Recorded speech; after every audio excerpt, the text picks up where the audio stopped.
মনোবীক্ষণ polyclinic, চিকিৎসার জগতে এক দশক। এখন এখানে সব বিষয়ে ডাক্তারবাবু একসাথে তলায়। ফোন করুন 7477999515 এই নম্বরে। বাইক দুর্ঘটনায় প্রাণ গেল এক কিশোরের। ঘটনাটি ঘটেছে 34 নম্বর জাতীয় সড়কের ওপরে। দুর্ঘটনায় ঘটনাস্থলেই মৃত্যু হয় ওই কিশোরের। দুজন আহত অবস্থায় মুর্শিদাবাদ মেডিকেল কলেজ হাসপাতালে চিকিৎসাধীন। আপনার আনন্দে আমাদের উদযাপন।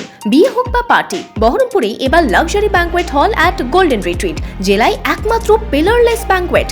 আছে স্পা, সালন, ক্লাব মেম্বারশিপের সুযোগও। বহরমপুর শিল্প তালুকে গোল্ডেন রিট্রিট। বেলডাঙ্গায় বাইক দুর্ঘটনায় প্রাণ গেল এক কিশোরের। ঘটনাটি ঘটেছে সারগাছি 34 নম্বর জাতীয় সড়কের ওপর। পুলিশ সূত্রে জানা যায়, সোমবার দুপুরে বাইকে করে 3 বন্ধু মিলে ব্যাংকের কাজে গিয়েছিল। কাজ শেষে বেলডাঙ্গা ফেরার পথে বাইকের গতিবেগ সামলাতে না পেরে সোজাসুজি ধাক্কা মারে লছিমনে। ঘটনাস্থলেই মৃত্যু হয় বছর 21-এর ইয়াসিন শেখের এবং বাকি দুজন আবু তালিব শেখ এবং নূরজাবান শেখকে গুরুতর আহত অবস্থায় ভর্তি করা হয় মুর্শিদাবাদ মেডিকেল কলেজ হাসপাতালে। সেখানেই চিকিৎসা চলছে তাদের। স্টেট ব্যাংকে ওই টাকা কেটে নিয়েছে, তা কি কারণে কাটছে তাই জানতে গেছি। ও একা বাড়ি থেকে বেরিয়ে গেছে। আমি বলেছি কাউকে গাড়িতে লিবা না, আসতে যাবা, ব্যাকে দেখে যাবা, তুমি সাইকেল উঠবা, সাইকেল দাঁড়িয়ে তুমি সুস্থ মেতে যাবা। আমি সমস্ত শিক্ষা দেখা করে পাঠাচ্ছি।